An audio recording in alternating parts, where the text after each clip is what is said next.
Thank you for being here. We really appreciate it. First Response to Fashion obviously focuses on frontline workers, and you are one. So why don't you introduce yourself and just tell me your name, what industry you're in, and how long you've been doing it for. Yeah, my name is Mya McDowell. I'm a registered nurse. I graduated from the University of Alberta in December of 2023, actually, as the only Indigenous grad at my class. Oh wow! And Congratulations. thank you. I work at the Royal Alec just as a medicine float, so a bunch of different fields, and then as well as Musquechies. Okay. And how's it been? Obviously graduated 2023. So how long you been in full time work, or are you? Probably about a year, A just year. going on a year now.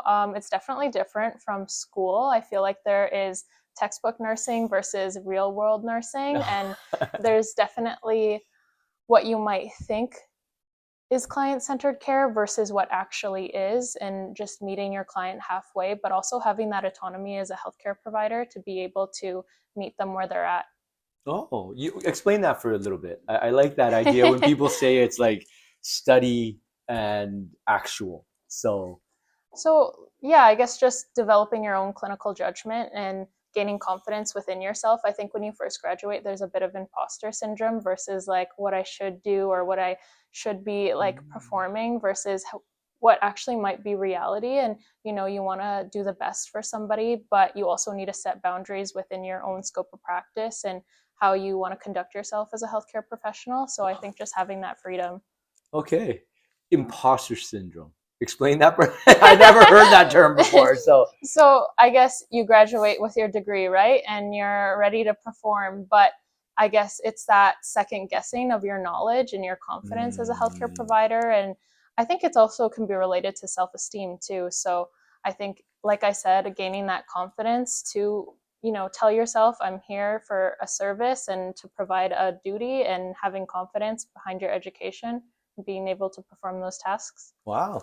Okay. That's it. I never heard that term. So that's actually pretty interesting. Yeah, I know it's very new. I know it's Mm-hmm. very you're only been in a year, but do you have a specific area you'd like to get into? Yeah, I think so. Well, Indigenous health obviously is Mhm. sentimental to me and touches home. I was born and raised in a reserve, and I think recreating that trust between healthcare and our marginalized communities is really important to me. But also to come from an upstream point of view and a preventative scope of practice rather than treatment. I'd like to prevent problems rather than treat them, and Mm. I think that would guide me towards a leadership point of work. But that isn't to say that I still have a lot of learning left to do, and I'm excited just to be in the field. Good. No, Yeah. that's really good, right? And I agree with you. You know, my background is Chinese, and so my parents immigrated from here. But when I was being brought up, a lot of the treatment that I got from them, medical wise, was kind of old East treatment, right? Where they they wanted to not just treat what was going on, but they wanted to see why it happened and how to prevent that from occurring. Right? It was. I remember I played a lot of sports and I tore my ACL playing football, and I remember I needed surgery to get it repaired. And my mom and dad were just freaking out, right? They're like, oh my gosh, you need surgery? Like, why would you need surgery? And I remember thinking, yeah, Chinese medicine is not going to fix my ACL, right? It's not going to repair I need surgery. I need Western medicine to repair my surgery. But then my mom goes, yeah, but the question you should be asking is, why did your ACL tear? Right. And I was like, yeah, that's a good question, right? She's like, Yeah. you're doing something wrong if your Mm-hmm. ACL has torn. And I was just like, okay, so that's how it is, right? Sorry, got So off it's a topic. little bit humbling for you to have to sit with that. I bet in the Yeah. moment you are probably like, "Oh my gosh, I don't want to give up the fact that you're right." It's true. It's true. You're very right, right? So I get it. Um, you're obviously. Let's focus a little bit about the show. This is Yeah. your first year. I know I just asked the question earlier, but how did you get involved, or how did you find out, and then why did you want to get involved? So I guess recently in the last year or so, I've been participating more so in pageants as a side hobby on top of work, and I made some really good connections through that. And actually, one of them is involved in the modeling industry, and she's helped me kind of build those connections and just kind of create associations for me. And one of the call outs she had sent me was first response to fashion. I Mm. obviously saw that it was for frontline workers, which aligned closely with me, but also just the advocacy part. I'm really big on PTSD and mental health, of course, again, tied back to being raised in reserve and like having to create my own trust within the healthcare system for my own personal experience, but also my community. So to show up as that representation of our marginalized communities, but also as a frontline worker and create a bridge that goes both ways. Wow. That's very impressive. I will have to admit, right? You don't see that too much. You don't hear it too much, right? For somebody as young as you are, and has gone as far as you are, it is it is quite impressive to hear, Thank right? you. Like, so you should be proud of yourself. So you were a part of one of the photo shoots that we get involved in. Like, we really, with First Response to Fashion, obviously this is our 10-year anniversary, but we've always, for the last 10 years, always want to focus our attention on the frontline workers, right? And so one of the things that we do is, in all our, as the season progresses on, we like to get them into photo shoots. We like to interview them. We like to let the kind of the people in Edmonton know who's actually kind of taking care of them, right? Mm-hmm.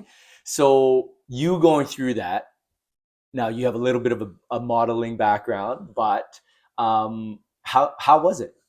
It was good. It was really fun. I think, again, that imposter syndrome of like, oh my gosh, what should I be doing, sort of thing. But I think everybody was really reassuring in the fact that you have a place here, you were picked for a reason, we want to build a community and get to know you, was all very reassuring to me and made it a super comfortable process. And like I said, I'm just proud to be a part of the organization, and to take part in something like this is really amazing. So yeah, it was amazing. That's awesome. That's awesome. Now you've gone so far in what you've just said. You're the first person in your reserve to you said graduate, right? Well, first, sorry, let me restart that. Okay. Of my grad class, I was the only Oh, Indigenous sorry. grad, Yes, that's but I correct. was born and raised in northern Alberta and Denida First Nation, so I moved specifically to Edmonton to attend the University of Alberta. Okay, gotcha. So has anybody like followed your footsteps? Have you been Um, inspiring people? Within my own intermediate family, I'm only the second person to attend post secondary, but I would say, like, now through pageants, I have a platform called Healing Through Storytelling. So I do a lot of youth based work for vulnerable youth, and it's kind of just talking about like taking accountability within your own healing. And I guess that could relate a lot to frontline PTSD, right? If I were to take those experiences with me, it would definitely affect the way I show up as a healthcare provider. So Mm-hmm. taking accountability of where do I need to put the work in? Where do I need to set boundaries? And where do I need a reality check? So just kind of talking about my story to be able to let some of that go and to show up as my best self. Wow. You know what? Well, we might have to do another interview and just talk about stuff, right? Because I do know, like this. We've been doing a lot of great work with the University of Alberta, Highmark, for PTSD for frontline workers, right? And it's an area it's still relatively new. I remember when we first started 10 years ago, um, PTSD was kind of only for military, right? Like, it was a military mental illness. It wasn't um, the general public didn't suffer from it, right? And it had a lot of different names back in the day. Before it was PTSD, it was like, war fatigue, right? Like, they said people had soldiers had war fatigue. And so when we first started it, it was very, unknown. You didn't talk about it, you didn't touch it. We've gone a far way. And now that we're doing the clinical studies, and they've finished now, and the results are just amazing work that's being done by Harmart. Um, and now stories are coming out of what they went through, Mm-hmm. and these frontline workers, what triggers it, how did they get it, how did they recover from it, what kind of therapy do they need. In your own life, you have a very interesting background, just from what you've said to me. How have you experienced it in your life? How you've In my obviously, personal yeah, life, in personal, you must have um, seen some crazy things. well, My dad passed away in a workplace accident when I was 3. So right from the get-go, I was kind of put in the place of my mom's care. And my mom, being a day school survivor and the daughter of a residential school survivor, she's really active in her addiction. So a lot of the time that put me in vulnerable positions to see things and witness things and experience things that I probably shouldn't have.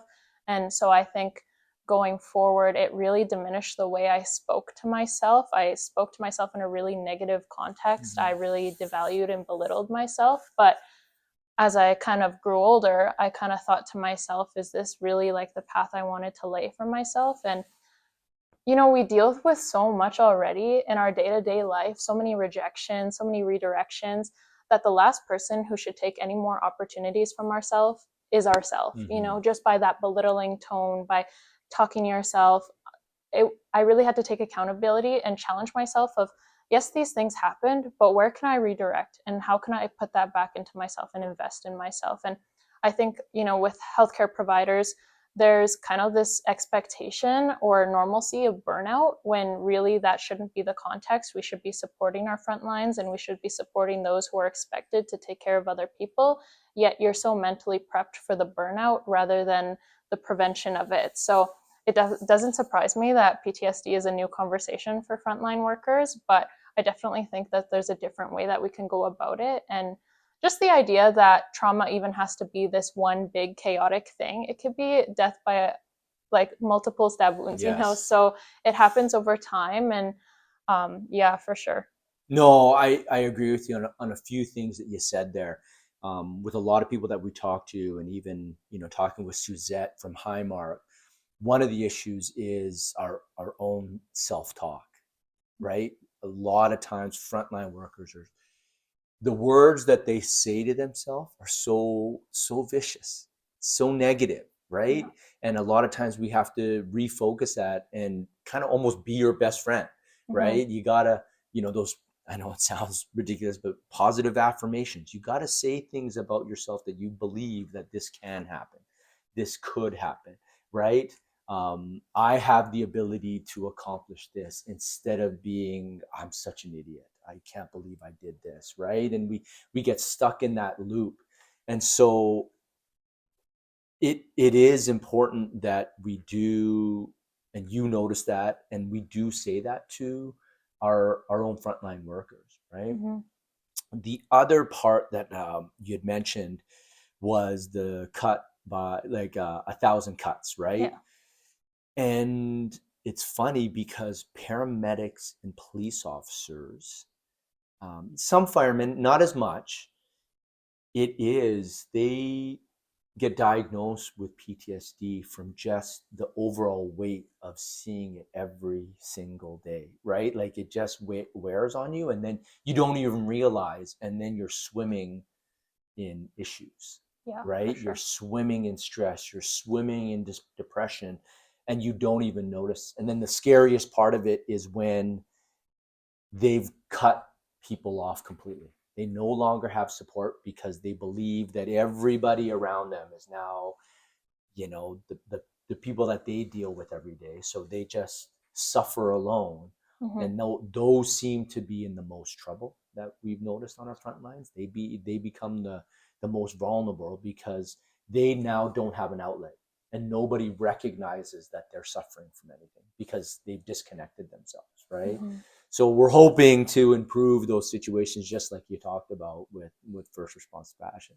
It has been a little bit of um, it's a serious topic, right? And so at the show, we try to make it more fun. We're doing little things to make it more fun. But even with what you've seen on social media and just the people that you've kind of met through here, let me ask you this. What are you looking forward to, and what are you expecting? Mm. I think just building connection, and like you said, you kind of try to make it like a light, like fun thing. And I think, we all face adversity, and it's just that ability to be vulnerable. We all kind of feel this need to uphold the reputation of frontline workers Mm-hmm. and to be able to provide care for anyone else, but we're humans too, and we all need to take care of each other. So building that community, that connection is really important, and that's something that I would probably expect, and I can see myself getting out of from this show. Oh, okay. That's good. You know what? I think you'll have a lot of fun. Yeah. right? Like I know that the frontline workers, when they're in the back, they're just getting ready to put their clothes on. They have all that stuff, but you can still kind of see the screen. You still Mm-hmm. have an idea of what's going on. But a lot of them build a lot of friendships back there, and they start connecting and they start talking. You guys connect on social media. So I'm looking forward to seeing how your reaction is during that show, right? I'm a little bit shy at first, but I think I'll warm up. Like I think so. yeah. I think so, right? Like you do seem a little shy, even from the photo shoot. I even told him, I was like, wow, she's quiet. She doesn't really say too much, right? I'm a person of few words, to be honest. Oh, Like really? I'm not. If we're at a table, I'm not the one to want to hear myself speak. I usually like to kind of take in everybody else, but that's not for any sort of reason. I'm just interested. I like to Yeah. listen, but But why is that? yeah. Was that a part of just how you've always been, or do you like just knowing people before you say stuff? Well, when I was younger, I used to be super, super shy, like slowly growing out of that out of the years, but also just that rapport building. I like to have an idea of someone. And if I say something, I want it to be of quality, not of a quantity. I don't want to just talk for nothing. No, that's good, right? Because a lot of people I know talk when they probably shouldn't be, or you're just like you think back and they're like, what did they even say? Like they're just being filmed there. Or the worst is when you're talking with somebody and you know that they are just waiting. They're responding to you, but they're just waiting to tell you the next thing, right? Yeah, Like they're exactly. not listening to you. They're just waiting to talk again, and you're just like, oh, this is going Yeah. to be one of those I'd rather conversations. make like a genuine impression than just speak to speak. But Oh, good. That's you're wise beyond your years. Um, Let me ask you this. Okay, now that you've known a lot of this stuff and you're aware of PTSD in your life and the effects it has on front lines, and you're getting into that business, what do you do to in your spare time? What does Maya's life look like to kind of relieve the stress or get away from things, or maybe you like to get into things to offset things? I think surface level wise, I love Pilates. I love going for walks, keeping in motion, being outside. I also take a lot of part in my culture, just practicing through ceremonies and spiritual Mm-hmm. practices. But I think like, maybe it's kind of cliche, but the biggest thing for me, again, is my platform and giving back to vulnerable youth, because my idea of healing that inner child is being somebody that I would have needed and being that representative in a lot of these First Nations communities. And there's many of people like me who want to give back to community and want to be that person that they also needed, but just contributing rather than taking away. You know what? Expound on that. Why don't we touch? I got off the question, but talk about your youth. Talk about your upbringing. Like you're obviously passionate about it, so there must be a reason why you're passionate about I just think I'm very grateful that my trajectory could have been super different it. Mm. considering my circumstances. And I grew up in a lot of my youth in that shame and in that negative dialogue, and changing my narrative has really given me the life that I have now. And had I not taken that accountability, things could have looked very, very different, like they do for a lot of people that I know. Mm-hmm. And so it's obviously impacted me at a personal level, but I'm also an auntie. Like I have 8 nieces and nephews. So for me to want to be that person that I would have needed. And I'm super grateful that my brothers were even there to kind of help guide me throughout the way. Um, I want to see our future generations succeed, and I want to see the narrative for our marginalized populations change. And I'd like to be a part of that and contributing to that change. Good on you. You talk about accountability, like you said when you were younger, you took that accountability on yourself. How does that occur? Like how does that occur in your marginalized society? Why did it happen for you, and why doesn't it happen for others? Um, well, unless you're really exposed to that mindset, right? It's hard to just wake up and think that Yeah. way. You have to have something that kind of leads you in that direction. And for myself, like it was my oldest brother, Dustin, for sure. Like when my dad passed away, he kind of took on that role. And even though he wasn't always around, because he's always been super hardworking, he's always been in the oil fields and kind of away, but he was able to get me school snacks or give me a ride when he was Wow. around. And just being that person for me, it's somebody that I want to be for somebody else, and being able to contribute in that way. And maybe it looks a little bit different, but he never had to do those things for me, but he made that sacrifice Sacrifice too. for you. And I think Wow. I don't want to let that go to waste.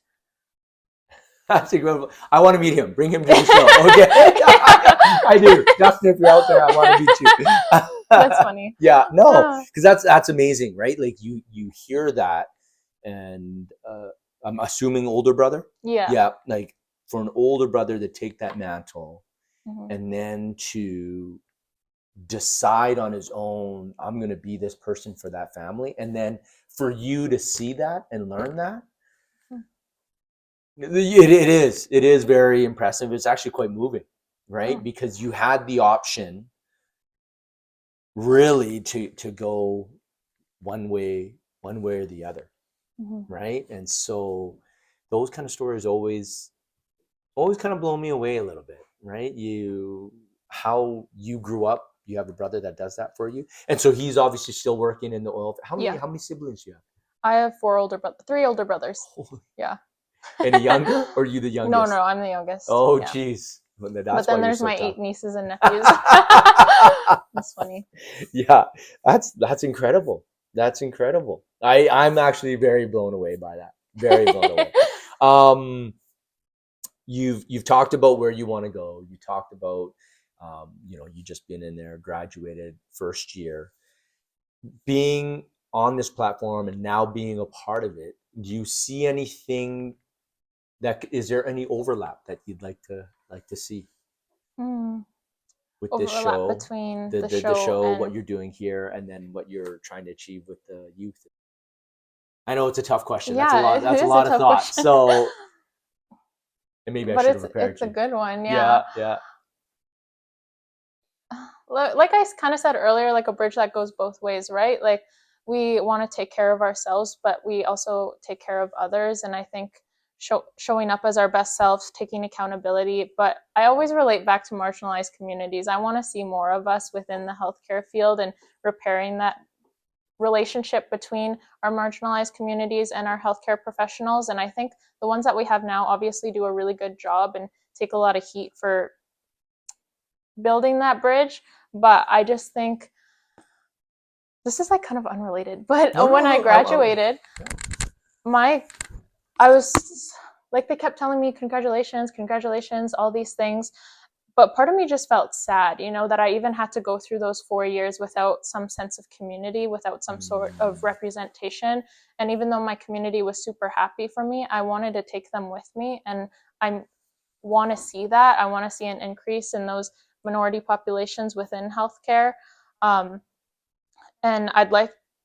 I think as healthcare professionals, we also have a responsibility of creating accessibility. I shouldn't have had to leave 8 hours to leave my community to go to school or whatever barriers. I remember I borrowed somebody's credit card just to send in an application. Like there's so many invisible barriers that are in place. And I think that that's something that I would like to see with the years to come, No, this is amazing listening to you, right? Like it is, because I like to say that that's the burden that you wear, right? It whenever you're the first or you're trying to build something that is very, very difficult to obtain, when it happens, it's so hard.